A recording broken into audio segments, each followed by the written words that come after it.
Bonjour, je m'appelle Frédéric Josué, je travaille chez Havas et je fais partie des gens qui gèrent l'innovation. Je suis un peu monsieur futur chez Havas.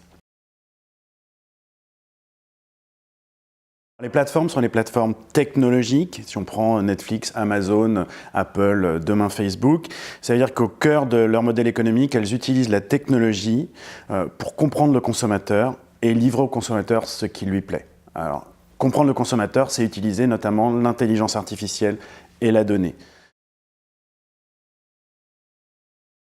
Elles ont fait pivoter le marché des industries culturelles d'un marché d'offres à un marché de demande. Pour faire ça, elles ont développé ce qu'on appelle les externalités positives de réseau. Donc c'est un gros mot, je suis désolé. C'est comment faire en sorte qu'un maximum de gens pénètrent dans votre plateforme. Comment on fait ça?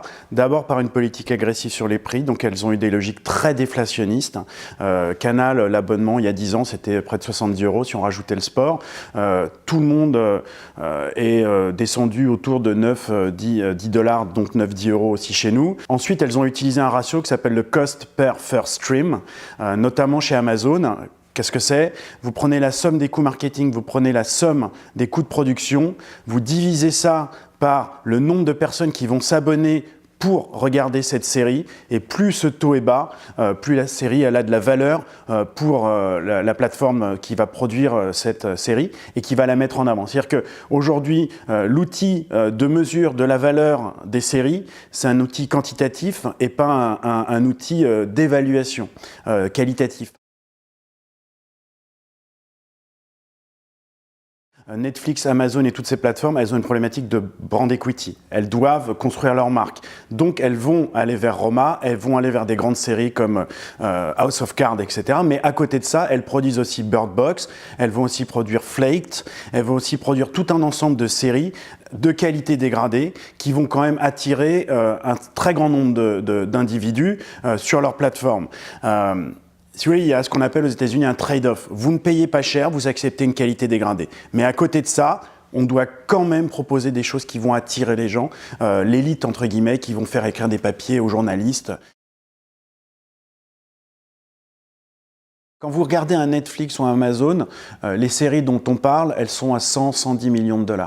C'est-à-dire qu'aujourd'hui, Netflix paye les talents. Netflix investit dans ses shows par la dette, donc il lève des fonds en fonction des shows qu'ils doivent produire. 88 shows en 2018 pour un montant, si on insère les acquisitions de près de 8 milliards. Je pense qu'ils vont doubler ce montant en 2019. Ce qu'il est intéressant de noter, c'est qu'auprès de ces plateformes, les contenus sont démonétisés. Ce ne sont que des alibis pour faire rentrer le consommateur dans un écosystème de marque. Si vous vous abonnez à Amazon Prime pour avoir un delivery de bouffe le lendemain, vous avez l'ensemble des biens culturels qui est gratuit. C'est-à-dire que le bien culturel ne permet pas de gagner de l'argent d'un point de vue monétaire, mais crée de la valeur dans sa capacité à vous faire pénétrer dans un écosystème de marque par lequel vous sortirez avec une paire de chaussures.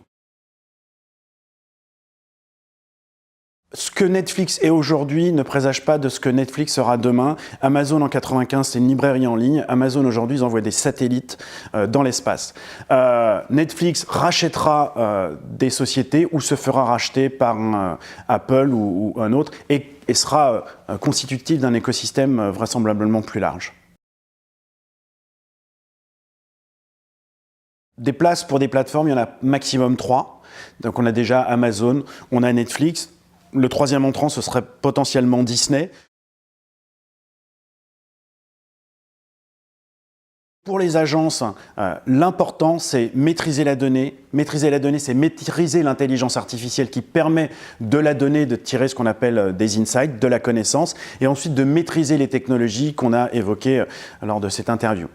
Mais le plus important, c'est de faire pivoter le modèle de la publicité, qui est très push, vers un modèle contenu qui va pouvoir être en capacité d'engager, comme on dit, le consommateur autour d'histoires et de narrations qui l'intéressent. L'essentiel sera la curation. The Marvelous Mrs. Maisel sur Amazon Prime. Le jeu d'acteur, le flow de l'actrice, un flow à la Billy Wilder avec une accélération des blagues, du rythme de parole qui est assez fascinant. Les décors, les costumes. Has to work. I'm gonna count to 5. 1. That's the end of my show, folks. Tune in next week when my grandmother steals my 3, pearls and fucks my boyfriend.